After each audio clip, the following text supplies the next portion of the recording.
I'm actually very concerned about the well-being of my students. And more so than anything, I'm concerned about the fact that I have a lot of colleagues that think like me, but are terrified to say anything. Because if they do, they get retaliated against, such as being isolated by their colleagues, such as being observed more by administration, being called into the principal's office, eventually being put on a PIP and probably let go. But this isn't about me, because this is about going after any teacher that does not agree with the far left's ideology. That's the voice of Julie Perry, a Fairfax High School teacher who courageously spoke at a state board meeting about teachers feeling pressured to promote sexualized propaganda. Meanwhile, will Virginia parents eventually face felony charges if they don't affirm their kids' transgender identity? Welcome to Speak Up Virginia, equipping you to speak up on the life, family, and freedom issues that matter most to you. From the Family Foundation, I'm your host, Candy Cushman, with our president, Victoria Cobb. Well, to start out today, we have something fun to share. Next week will be our 100th episode of Speak Up Virginia. Victoria, did you ever think we would get this far? I certainly had my doubts when we got started, just because of the way we started, I guess. I don't know if you want to share a little bit about how this thing actually rolled at the beginning. If anyone ever saw our Family Foundation closet, it's like one of those everything closets where you put the Christmas tree, you put the unused tablecloths, the extra folders. I mean, it's wall to wall with stuff. And we were crunched in there in a little table in the closet. I think we were fairly close to where they take out the trash behind the building. So to be fair, maybe people don't know, but like when you start these things, you think, oh, we're going to do a podcast. And then you find out, well, your whole building is a historic building with really high ceilings and just thin wall. Anyway, there were reasons we were in the closet. We weren't just picking a bad closet to do this. But I will be honest, the times we had to go in and move everything to even be able to put a table back in, to be able to have a chair to do this thing. I mean, it was a hassle every single week. And the sound issues. Yeah. Not to make a bad joke here, but we literally started out in the closet. In the closet. We can't come out of the closet, though. I don't know what that means on this show, but at least we're in an actual, studio now. And I feel sorry for Catherine because, we started out with less than equipment at the very beginning, and Victoria and I have notorious allergies that pretty much we're struggling with every time we record these. And so I don't know, maybe we should give our audience a little sampling of the coughing and the No, I don't think they need that, Candy. They don't need that. That Catherine, edits out every week. Do you want to comment on any of your highlights from the startup process? That I'm very acquainted with the sounds of your snot. And to be fair, there was also the tech issues where we'd hear this thumping in the background and we couldn't figure out what it was. And it was equipment. And anyway, it was rough. There was a mysterious thumping that Catherine spent hours trying to edit out, and I think it ended up maybe being the cars coming in the parking lot under us. Trying to edit out something I couldn't hear, by the way. Other people could hear it, but I couldn't. Yeah. I'm just going to say, I think we've come a long way, baby. You know that old, forget what that's from, but. All right. Well, to celebrate our 100th episode, I want to let our audience know not to miss next week because we're going to have a special guest. Delegate Nick Freitas is going to join us to talk about some of the wackiest and most emotional moments from inside the state capitol. And he and Victoria swap some very interesting stories about this. Plus, they give some very fun and interesting predictions on future presidential races. So don't miss that. That's next week. Next Wednesday is when the first airing comes out. All right, well, getting into some of our topics today. We've been talking about Governor Youngkin's updates to the policies on transgender issues in schools. These were originally developed under the Northam administration in a way that pretty much cut parents completely out of the process. But Governor Youngkin's version put parents back in the driver's seat. And of course, that has become a real cultural flashpoint lately in our state. I mean, it's been in the headlines almost every other day for a few weeks now. And things came to a head again last week when the LGBTQ activists attempted to apply pressure in yet another way. They showed up at the State Board of Education meeting even though technically the State Board of Education has zero authority over this. Yeah, that was a frustration. I saw them announce that they were going to show up at this meeting and, double, triple check that the authority is not there for the board to do anything about if they agree or disagree with these. It's actually the Department of Education. And so it seemed incredibly frustrating, but I felt like we still needed our folks there to be able to give some positive messages if the board was going to listen to hours of comments that are off track about these guidelines. So we did. Yeah, I was so happy to see people from our Speak Up teams across the state showing up and concerned moms and dads. Victoria, just real quick, share a little bit of highlights from your perspective from that meeting. I'm always thrilled when people are willing to take time out of their day and they're willing to come down to a building they've never been to a meeting they've never attended at 8 in the morning. Yes, and just kind of, be there to have their voices heard or simply be there as supportive. And I just think it's really important. And so I was thrilled to see our folks there. I think the board didn't have to actually listen to these comments. They actually can choose not to listen to comments on things that they have no authority over. But they were willing and gracious and spent 2 hours listening to comment after comment. Now, these comments don't make it into the official town hall. The comments that actually will be considered by the Department of Education are the ones that go online that we've been encouraging people to do. So these are just basically taking up their time. But it was a powerful day because you do hear some really tragic stories on the other side, and you hear a lot of confusion, but you also hear parents standing there saying, no, we are thrilled that you have given us the chance to be a part of our child's life because that's what we're owed. That's our right in Virginia. Yeah. Well, I did want to talk about a couple of those parents and concerned people that you're mentioning. We just want to play a couple of clips from some of the most powerful of those moments. One was from Julie Perry, a high school history teacher in the Fairfax district. She made some really bold statements about the pressure teachers are facing to comply with this whole woke agenda thing. Let's just listen into that. I'm actually very concerned about the well-being of my students.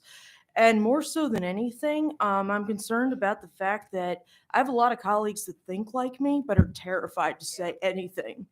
Because if they do, they get retaliated against, such as being isolated by their colleagues, such as being observed more by administration, being called into the principal's office, eventually being put on a PIP and probably let go.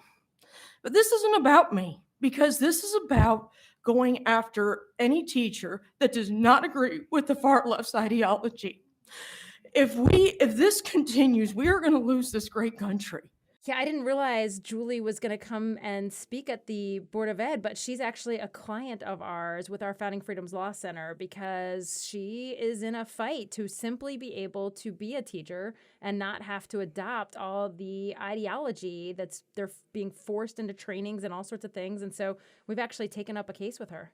Well, that's interesting. And I thought another really powerful moment was when we heard from Jason Spoon, a dad in Chesterfield County. And he started out his comments with this redemptive approach because he was listening to all these heart-rending comments from LGBTQ students and others who were talking about their experiences with bullying and just going through broken relationships. Let's listen to that. I do know what it is to be marginalized, beat up, bullied in school. And also, I had a pretty terrible relationship with my father as well. I just want to encourage the folks that were giving their testimony, don't close the door on those relationships. Don't let anger and hatred kind of get into your heart, and just, remember that this is going to be, all of this is going to kind of be resolved through love, not through, being an adversary to one another. What I did want to say is my family and I are recently back to Virginia the last few years.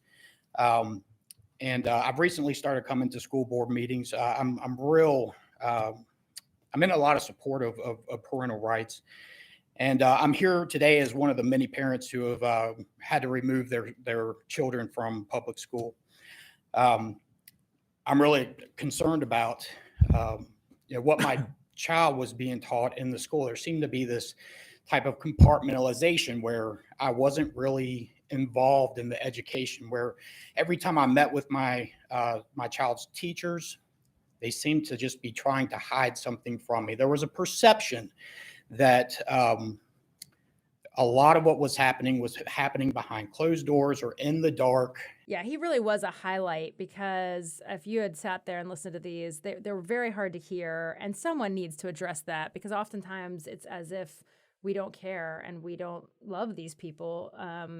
We get framed that way. So I was so appreciative that he spoke what we were all thinking. And, he leads our Speak Up team. And so he's just such a good voice for what we believe in. He started really with just this empathy and just really encouraging people to not give up on family relationships. And it's just super important what he said. Yeah, and he really spoke also to the number of parents who are feeling forced to remove their kids because they're being cut out of the process. So I thought that was just a really powerful moment. Also, I just want to give a big shout out to everybody listening who helped us get the word out on the public comments. As Victoria mentioned, the really crucial public comments were the ones happening online, where the government had a 30-day period where people could go on there and say whether they were for or against Governor Youngkin's updates to the policies on transgender issues in schools. So thank you for making your voice heard, getting the word out. Last time I checked, there were more than 60,000 people.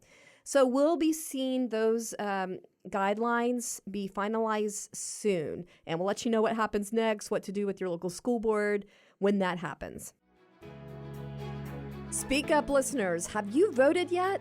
Voting has already started in Virginia for the midterm elections, which will have major impact on the life, family, and freedom issues that we talk about on this show. Vote today at your registrar's office. Learn more at familyfoundation.org. Just look for the voter information banner.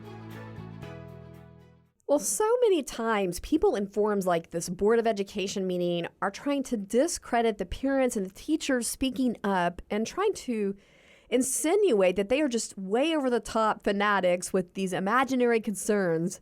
But we recently had a Virginia delegate who provided more than enough confirmation that these concerns are in fact a reality. There is a real effort to criminalize parents who don't go along with the approved agenda, so to speak. Tell us about that, Victoria. Yeah, this all started with a news report that came out pretty recently that this left-wing legislator from Prince William County, her name's Elizabeth Guzman, basically announced that she was going to introduce a bill this next session. And the bill would, as you said, open the door to criminalizing parents, even to the point where they could face a felony charge if they were deemed not affirming enough of their child's transgender identity. Now, basically, the way the bill is written, the way it would work is that they actually revise or change the definition of child abuse that's in our code now to a definition that actually basically goes so far as to say it will include bullying or mental injury to children due to their gender identity or sexual orientation.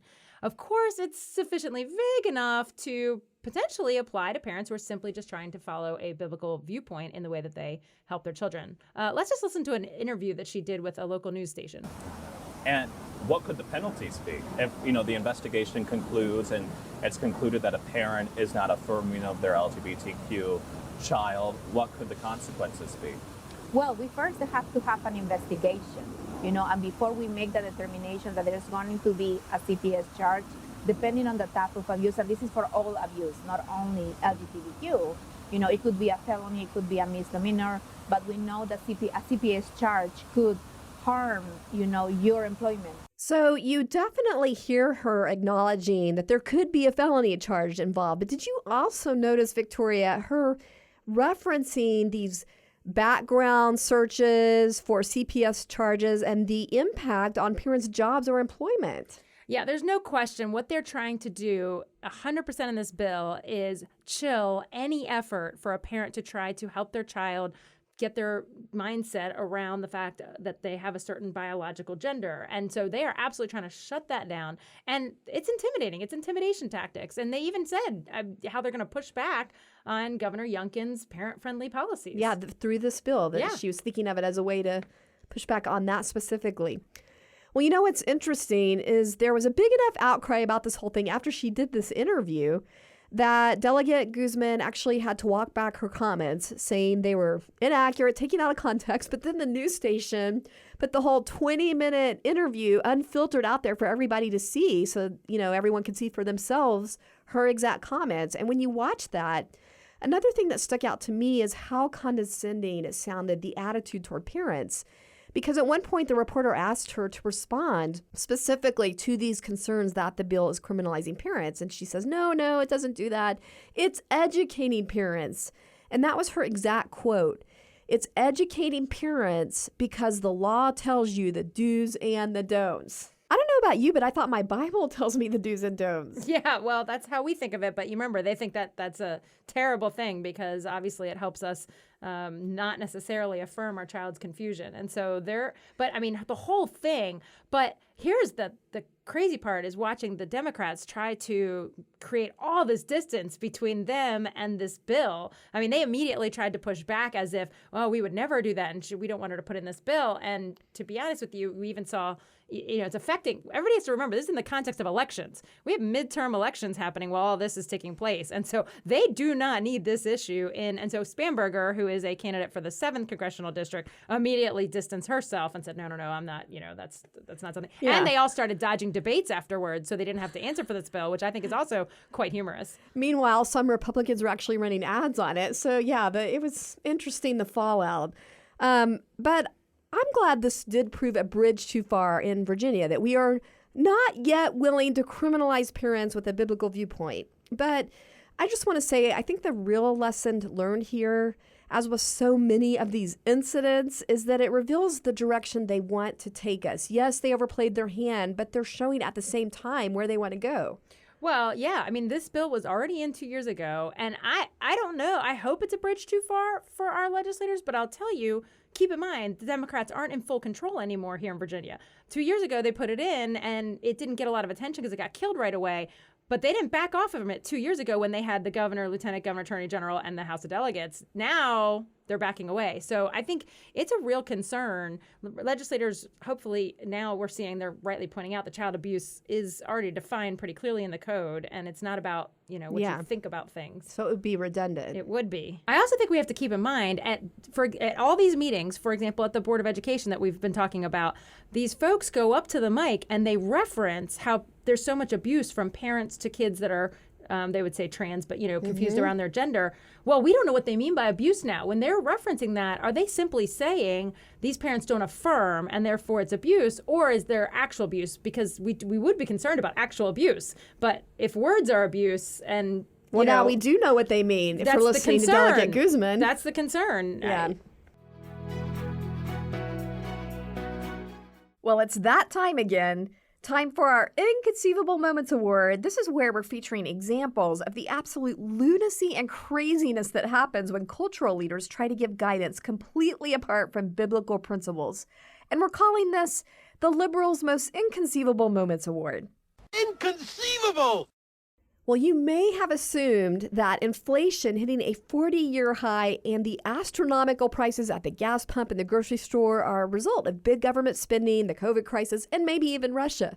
But you would be wrong, according to Stacey Abrams, a Georgia candidate for governor.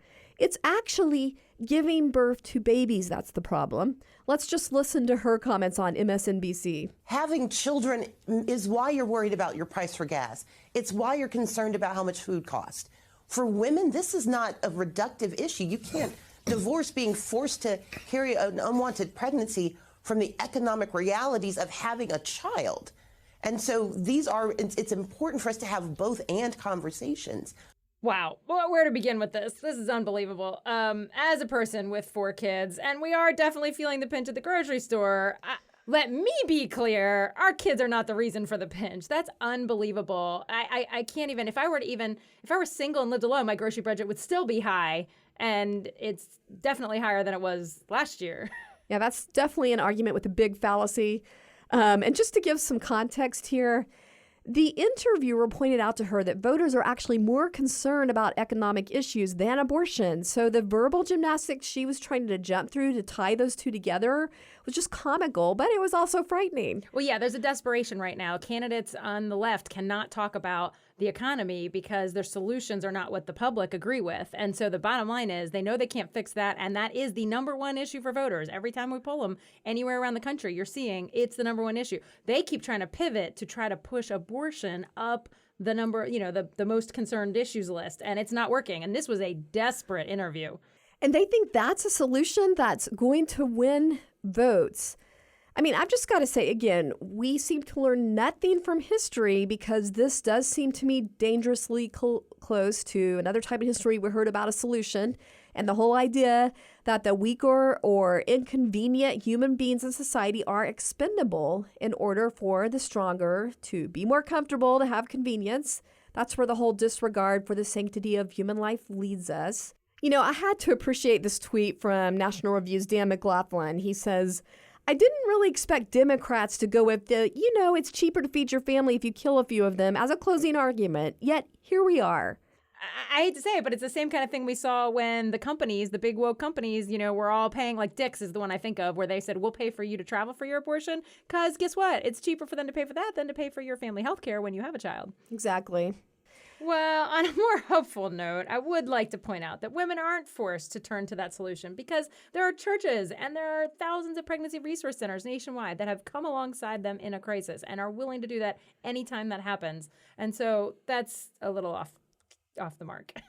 That's exactly right. And again, on a hopeful note, if you want to find a list of the resource centers, pregnancy resource centers in Virginia specifically, just go to familyfoundation.org and look under the resources tab. That's familyfoundation.org. In the meantime, I guess that means we need to give this week's Inconceivable Award to Stacey Abrams for actually suggesting abortion as an economic solution. Thanks for joining us for this week's Speak Up Virginia, brought to you by the Family Foundation. Visit us at familyfoundation.org. That's familyfoundation.org. See you next time. And don't forget, we are stronger when we speak together.